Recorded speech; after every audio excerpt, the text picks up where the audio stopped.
अस्सलाम वालेकुम। अगर आपने अभी तक हमारे चैनल को सब्सक्राइब नहीं किया तो यूट्यूब में जैसे ही आप जाएंगे वहाँ सब्सक्रिप्शन का बटन आपने दबाना है और घंटी का बटन दबाना है ताकि जैसी ही नई कोई वीडियो हो उसकी इंफॉर्मेशन और नोटिफिकेशन आपको मिले।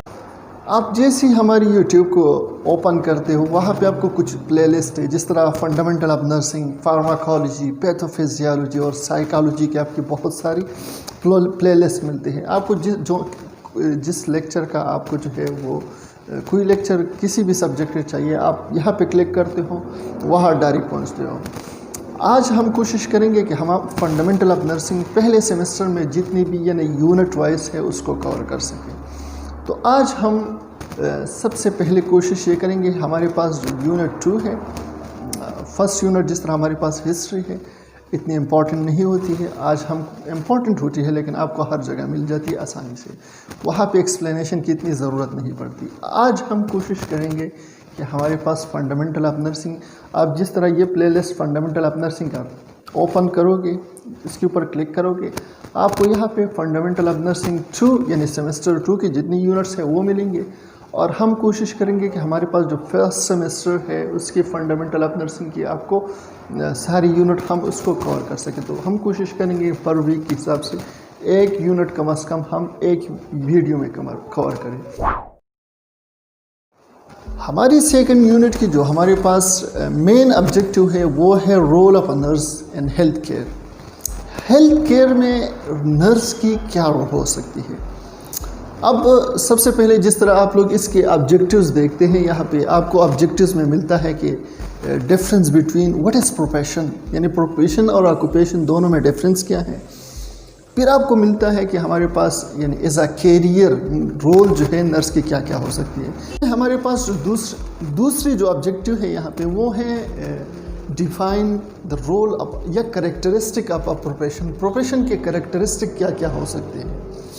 तीसरा हमारे पास यह है कि रोल यानी एक being a nurse, what is your role, आप कैरियर में यानी आप जैसी अपना कैरियर बनाना चाहते हैं फ्यूचर में नर्सिंग करके आप कौन कौन से रोल एडॉप्ट कर सकते हो। और यहाँ पे जो हमारे पास 3 मेन रोल है उसको हम डिफ़ाइन करने की कोशिश करेंगे। हमारे पास टीचर है, काउंसलर है और कम्युनिकेटर, कि ये तीनों हमारे पास जो है ये क्या, इसका मतलब क्या होता है और बीइंग अ नर्स आप इसको परफॉर्म कैसे कर सकते हैं, इसको हम डिफ़ाइन करेंगे। ये हमारे पास जो यूनिट ऑब्जेक्टिव है, इस यूनिट की ये पूरी ऑब्जेक्टिव है हमारे पास, इसको हम एक एक करके डिफ़ाइन करने की कोशिश करेंगे। सबसे पहले हम स्टार्ट लेते हैं प्रोफेशन। ठीक है, प्रोफेशन बेसिकली हमारे पास है क्या।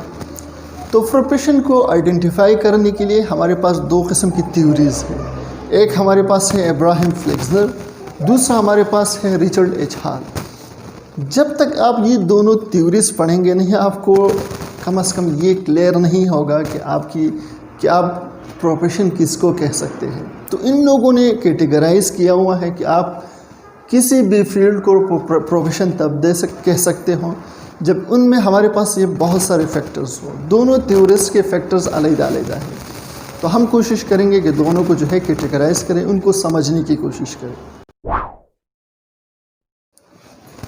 तो सबसे पहले हम स्टार्ट लेते हैं फ्लेक्सनर की, कि फ्लेक्सनर ने प्रोफेशन के बारे में क्या क्या कहा था। उसका सबसे पहले पॉइंट जो है हमारे पास वो ये है कि जब भी आप authority to control its own work, कि प्रोफेशन आप किसी भी फील्ड को तब कह सकते हो जब उनके पास अथॉरिटी हो कि वो अपने काम अपने फील्ड को जो है ख़ुद हैंडल कर सके।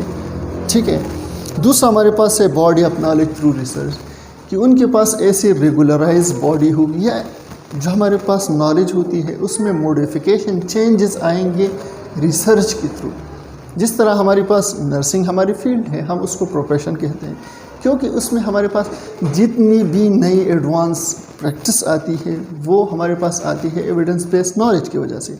तो एविडेंस बेस्ड नॉलेज बेसिकली हमारे पास क्या है, रिसर्च। तो हम नर्सिंग को इसी वजह से प्रोफेशन कहते हैं क्योंकि इसमें हमारी जो नॉलेज की मॉडिफिकेशन होती है वो रिसर्च की वजह से होती है। यहाँ पे जो तीसरा पॉइंट है वो हमारे पास है practical as well as theoretical. Theoretical मतलब ये है एकेडमिक, आप किसी भी फील्ड में जो है आप प्रोफेशंस में जिस तरह आप जाते हो किसी भी यूनिवर्सिटी में, कॉलेज में, वहाँ पे आप थ्योरी पढ़ते हो, लेकिन थ्योरी के साथ साथ प्रैक्टिस भी होती है। फ्लेक्सनर का ख्याल ये है कि प्रोफेशन आप तब कह सकते हो, तीसरा पॉइंट इसका ये है कि आप जिस भी फील्ड में आप होंगे उसको प्रोफेशन तब कहेंगे जब उसमें थ्योरी के साथ साथ प्रैक्टिकल भी होता हो। जिस तरह हमारे पास है, आप लोग जिस तरह जेनरिक बीएसएन करते हैं, बीएसएन के लिए एकेडमिक सेशंस लेते हैं कॉलेजेस में, लेकिन फिर आप उसको यूटिलाइज़ करने के लिए आप जाते हैं हॉस्पिटल साइड पे, क्लिनिकल्स जो होते हैं, और क्लिनिकल्स में आप जो है परफॉर्म करते हैं अपने स्किल्स, प्रैक्टिकली स्किल्स जो है परफॉर्म करते हैं। तो आपकी यहाँ पे थ्योरी के साथ साथ यानी एकेडमिक सेशन के साथ साथ आपके स्किल्स भी यूटिलाइज होते हैं, प्रैक्टिकल काम भी करते हैं।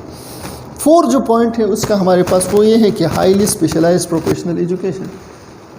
इसमें आपके पास है कोई मखसूस ऐसा एरिया नहीं हो कि भाई आपने डिप्लोमा किया बात ख़त्म, नहीं। इसमें आप स्पेशलाइज्ड एरिया आपके पास होगी प्रोफेशन में। जिस तरह हमारे पास है कोई भी बंदा अगर वो डिग्री करता है, डिप्लोमा करता है, उसके बाद वो जाता है क्या, वो कार्डियोलॉजी डिपकार्ड करता है कि कार्डिक स्पेशलाइजेशन करता है, आईसीयू स्पेशलाइजेशन करता है, एजुकेशन में जाता है। आप जिस तरह एमएसएन के बेस पे देखो, कार्डियोलॉजी है, इंटेंसिव केयर यूनिट है, इमरजेंसी स्पेशलिटी में जा सकते हो, आप मैनेजमेंट के स्पेशलाइज एरिया में जा सकते हो, आप क्लिनिकल टीचिंग में, सारी चीज़ों में आप जा सकते हो, क्योंकि इसमें स्पेशलाइज एजुकेशन है, स्पेशलाइज एरिया है। इसी वजह से इसको आप क्या कर सकते हो, एडॉप्ट कर सकते हो। फिर हमारे पास ये है फ्लेक्सनर का और पॉइंट ये है कि strong internal organisation of members.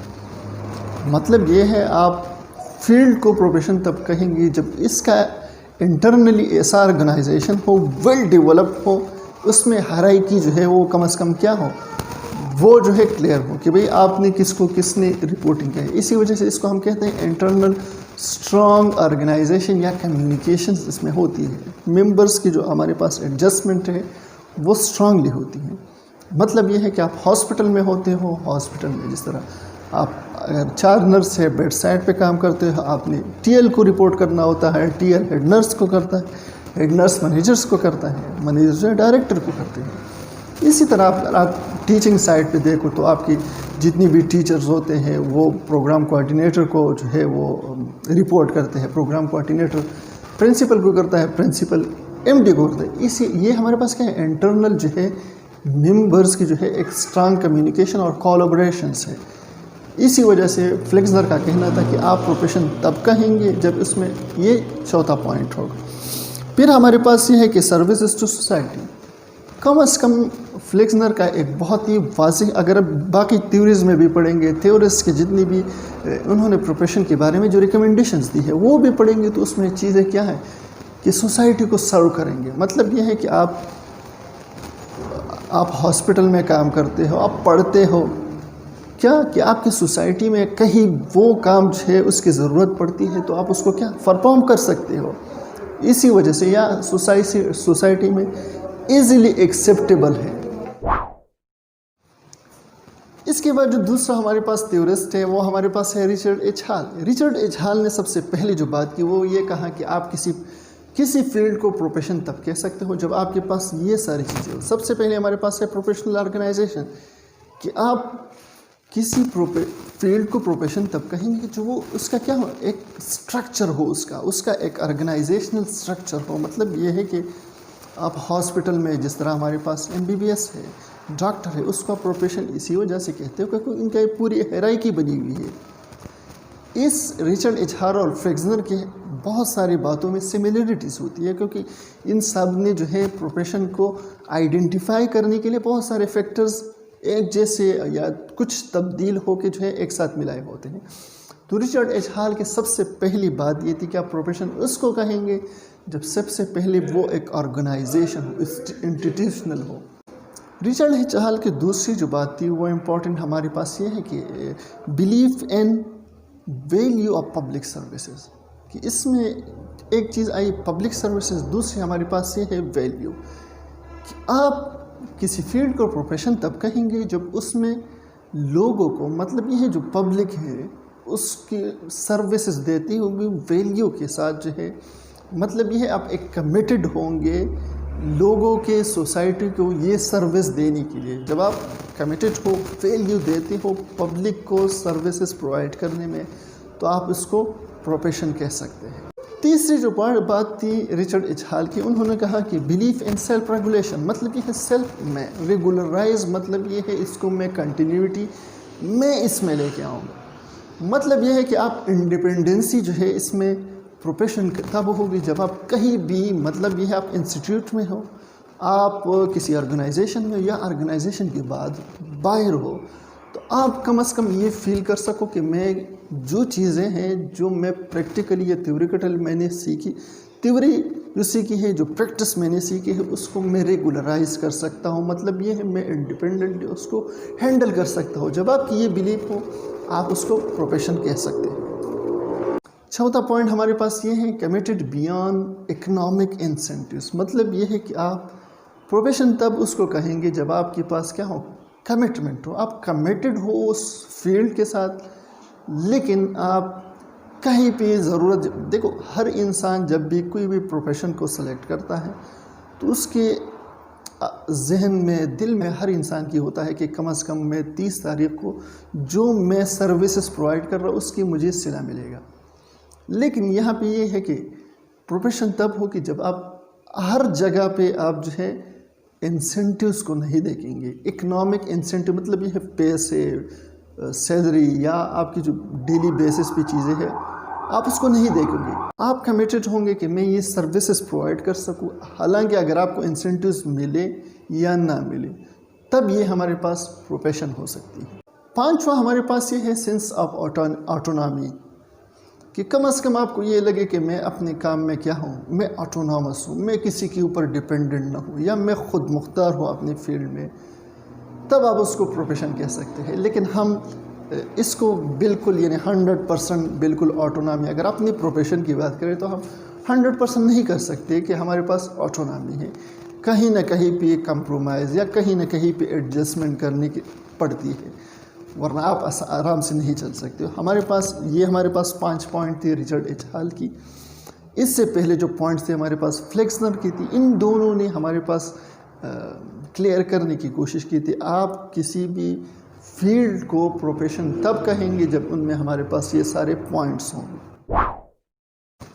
अब यहाँ पे हम अपने प्रोफेशन और ऑक्यूपेशन इन दोनों को हम कैटेगराइज करने की कोशिश करते कि इन दोनों में हमारे पास डिफरेंसेस क्या हैं।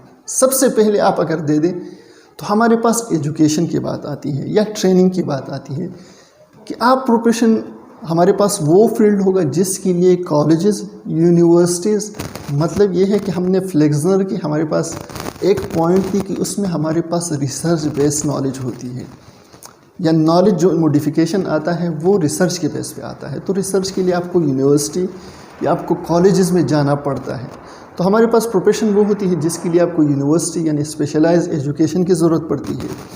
और अगर आप यहाँ पे हमारे पास उसको देखें,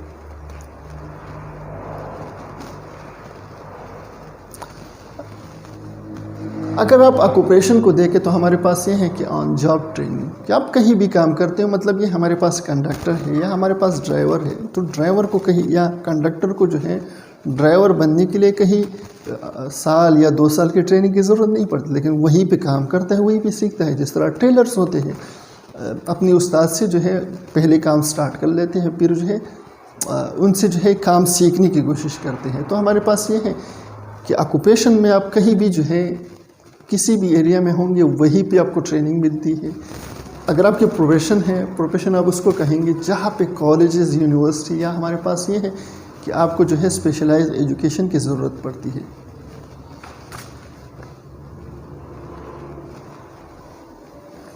दूसरा हमारे पास पॉइंट ये है कि आप प्रोफेशन आप उसको कहेंगे जिसमें हमारे पास क्या हो, प्रोलॉन्ग एजुकेशन हो। मतलब ये है बीएससी आपको करनी पड़ती है, एमएससी करनी पड़ती है, पीएचडी करनी पड़ती है।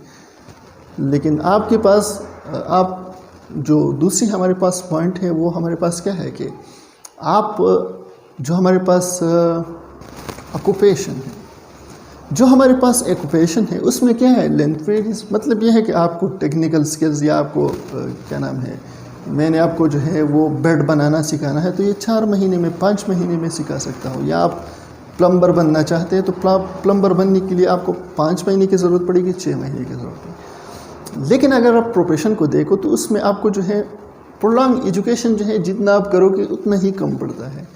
आप जिस तरह हमारे पास नर्सिंग में पहले डिप्लोमा पोस्ट RN करते हैं, अब जेनेरिक BSN लोग करते हैं, BSN के बाद जाते हैं MSN करते हैं, MSN के बाद PhD करते हैं। तो आपके पास एजुकेशन क्या है, प्रोलॉन्ग है। तीसरा पॉइंट हमारे पास प्रोफेशन में है कि मेंटल क्रिएटिविटी। मतलब यह है कि हमारे पास एक पेशेंट है, आप वो परेशान है, डिप्रेशन का शिकार है, या वो ऑपरेशन के लिए जा रहा है, एंजाइटी का शिकार है, तो उसको आप थेराप्यूटिक कम्युनिकेशन के ज़रिए उसका मसला हल कर सकते हैं। मतलब यह है कि आपको बहुत सारी चीज़ें क्रिएटिविटी मतलब अपनी माइंड को यूटिलाइज़ करके उससे काम लेना पड़ता है। लेकिन अगर आप ऑक्यूपेशन को देखो तो वहाँ पे आपको बहुत सारा काम मैनुअली करना पड़ता है। मतलब ये है कि टेलर है, जब तक वो कपड़े सिएगा नहीं, जो हमारे पास प्लम्बर है, जब तक पाइप फिट नहीं करेगा काम नहीं बनेगा। बहुत सारा काम मैनुअल है, जब तक वो करेगा नहीं ख़त्म नहीं होगा। लेकिन आप प्रोफेशन में बहुत सारी चीज़ों को आप क्रिएटिविटी मेंटली आप उसको जो है कवर कर सकते हैं। अब प्रोफेशन की नेक्स्ट पॉइंट की बात करें तो हमारे पास यह है कि decision based on science and theoretical knowledge. आपके पास कोई साइंटिफिक मतलब यह कोई भी एक्सपेरिमेंट हो चुके उसके बेस पे आप आर्गूमेंट करते हो या आप डिसीजन करते हो। किसी चीज़ को डिसाइड करने के लिए आपको एक्सपेरिमेंट, ऑब्जर्वेशंस या आपको थ्योरी की ज़रूरत पड़ती है। लेकिन अगर आप मैनुअल जो हमारे पास ऑक्यूपेशन है उसको देखें तो वहाँ पे आप मतलब ये है जो पहले से आपको डिसाइड या हमारे पास उस्ताद ने जो कहा था उसी को रेफ़र करके आप डिसीजन मेकिंग या आपको जो आपके सीनियर्स होते हैं, टेक्निकल का टीम होती है, जो गाइडेंस उन्होंने आपको दी है उसी की बेस पे आप डिसीजन लेते हैं। अगर आप नेक्स्ट पॉइंट को देखें तो नेक्स्ट पॉइंट बहुत ज़्यादा इंपॉर्टेंट है प्रोफेशन और ऑक्यूपेशन के दरमियान में, कि हमारे पास किसी भी प्रोफेशन में वैल्यूज़, बिलीव और एथिक्स ये बहुत ही इम्पॉर्टेंट होता है कि आप कब किसी बंदे को उसको एक्सपेक्टेशंस होती है रिस्पेक्ट की, आप उसको वैल्यूज़ कहाँ आप देंगे, उनके बातों को बिलीव करना। मतलब ये है कि अगर आप जिस तरह हम प्रोफेशन में कहते हैं कि हम ये देख कि कौन किस मज़हब से है, किस कबीले से ताल्लुक़ रखता है, इनसे वालातर हो कि आप सोचते हैं कि ये एक पेशेंट है, बीइंग ह्यूमन बीइंग है, हमने उसको हैंडल करना है। लेकिन अगर आप ऑक्यूपेशन में देखो तो एथिक्स, बिलीव्स, वैल्यूज़, कस्टम्स की कोई जो है वो आपके पास ये नहीं होती कि आपने उन सारी चीज़ों को वैल्यू स्टैंडर्ड्स बना के पेश करना है। तो वहाँ पे वैल्यू, बिलीव, कस्टम्स और हमारे पास जो थॉट्स होते हैं, जो हमारे पास जो है कमिटमेंट्स होते हैं, उसकी कोई वैल्यू नहीं होती। आप प्रोफेशन में ये सारे स्टैंडर्ड्स होते हैं आपकी किसी भी प्रोफेशन में। नेक्स्ट पॉइंट को आप देखो तो हमारे पास ये है कि प्रोफेशन में ये बहुत ज़्यादा ज़रूरी है कि आप अपने प्रोफेशन फील्ड के साथ कमिटेड हो। मतलब ये है कि आपको सुबह ज़रूरत पड़ती है, शाम ज़रूरत पड़ती है, रात ज़रूरत पड़ती है। जब आपसे सर्विसेज मांगी जाए आप उसके साथ कमिटेड हो, हर जगह अपने सर्विसेज प्रोवाइड करना चाहते हो। लेकिन अगर आप ऑक्यूपेशन में देखो तो ऑक्यूपेशन में ये चीज़ें वेरी करती है कि आप कौन से ऑक्यूपेशन में हैं। अगर वहाँ पे आपकी सर्विसेज सोसाइटी से आपसे उसकी एक्सपेक्टेशन बहुत ज़्यादा है तो मजबूरन आपको करने पड़ते हैं, लेकिन कहीं ना कहीं पे आप कमिटेड हो ही नहीं सकते अपने ऑक्यूपेशन के साथ। नेक्स्ट पॉइंट हमारे पास ये है कि किसी भी प्रोफेशन में जो है ये बहुत ज़्यादा ज़रूरी है कि आप ऑटोनॉमस हो। मतलब ये है कि आपको किसी ऊपर से जो है ज़रूरत नहीं पड़ती, आप इंडिपेंडेंट होते हैं। आप अपने डिसीजन या मतलब यह पेशेंट डीलिंग में आप क्या हो, आप बिल्कुल ऑटोनॉमस हो। आपके ऊपर किसी की ज़ोर ज़बरदस्ती नहीं होती। लेकिन अगर आप उसको देखो ऑक्यूपेशन को देखो तो ऑक्यूपेशन में एक चीज़ बहुत ज़्यादा है कि आपको हर वक्त सुपरवाइज किया जाता है। मतलब ये है जिन लोगों ने आपको सिखाया है, जिन लोगों ने आपको डील किया है, जिन लोगों ने आपको डिप्लोमा या टेक्निकल वर्क के लिए जो है आपको असाइन किया हुआ है, तो वहाँ पे हर वक्त आपको सुपरवाइज किया जाता है। लेकिन प्रोफेशन में हमें जो है ऑटोनॉमस रहना होता है या ऑटोनॉमी बहुत ज़्यादा ज़रूरी होती है किसी भी प्रोफेशन के लिए।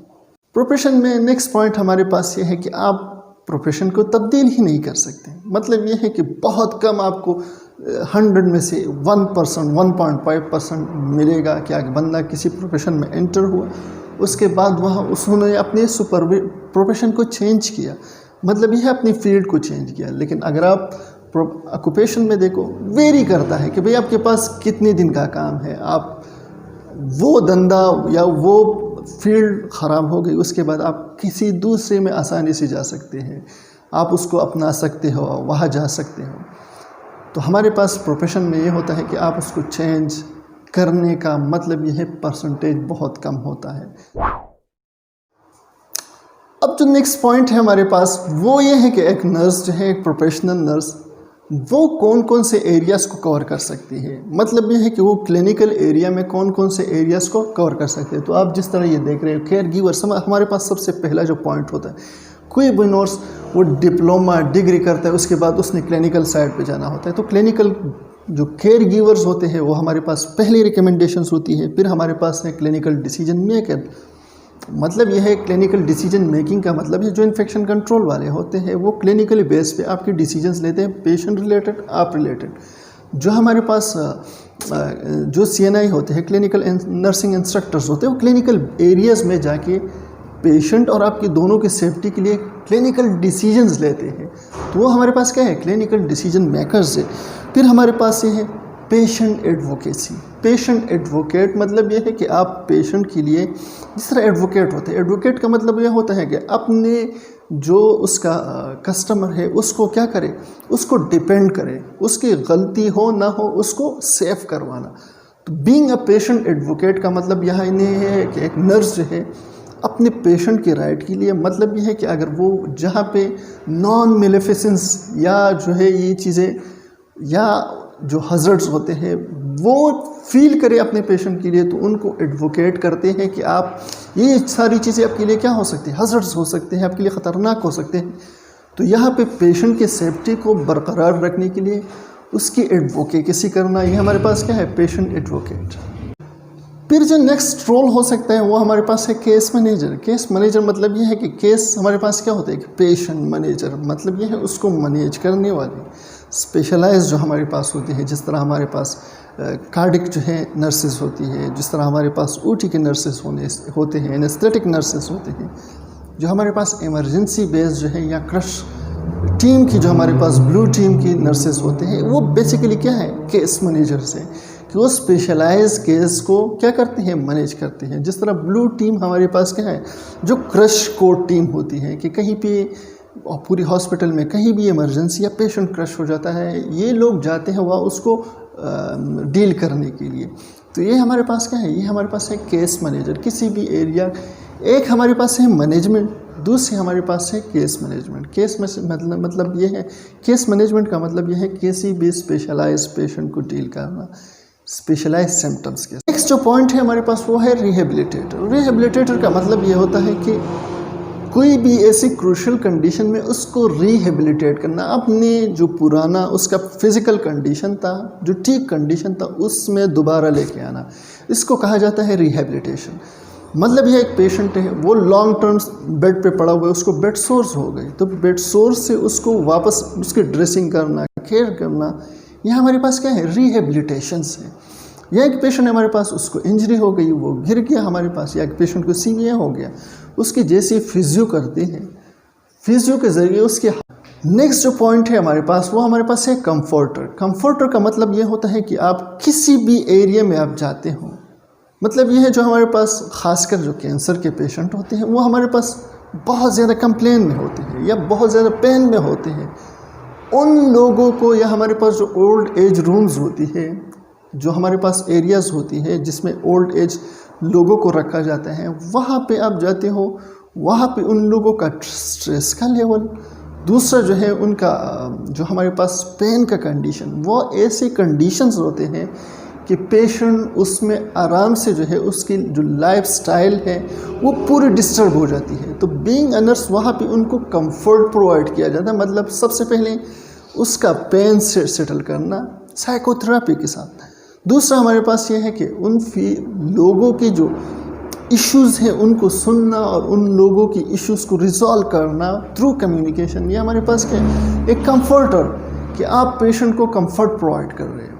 नेक्स्ट जो पॉइंट है हमारे पास वो है कम्युनिकेटर, कि बीइंग अ नर्स आप क्या है, कम्युनिकेटर है। कम्युनिकेटर का मतलब ये है कि आप हॉस्पिटल में होते आपको डॉक्टर के साथ बात करनी पड़ती है, आपको फार्मेसी से बात करनी पड़ती है, आपको इमरजेंसी से बात करनी पड़ती है, कंसल्टेंट से बात करनी पड़ती है, लैब से बात करनी पड़ती है, पेशेंट से बात करनी पड़ती है, आपको पेशेंट के अटेंडेंट से बात करनी पड़ती है। ये सारी चीज़ें क्या है, कम्युनिकेशन है।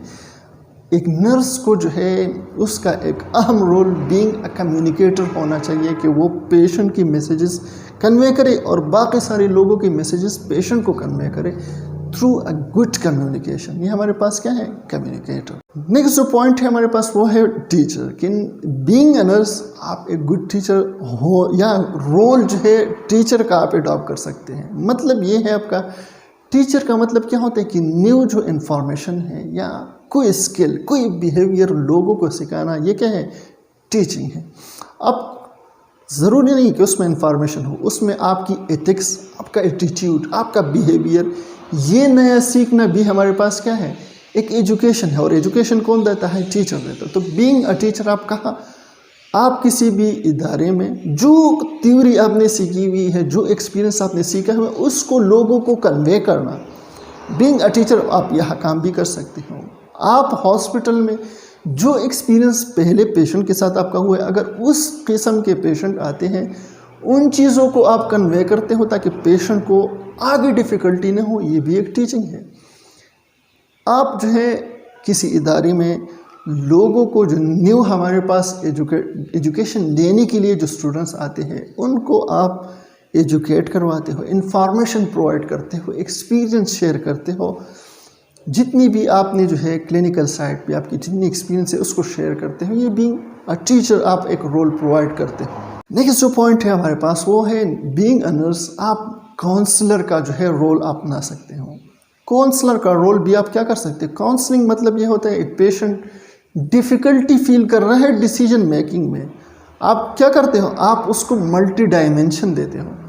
मतलब ये है कि आपको इस रास्ते पे जाना जो है वो क्या है, वो डिफ़िकल्ट लगता है, या आपको जब भी इस रास्ते में जाते हो आपको डिफ़िकल्टी फील होती है।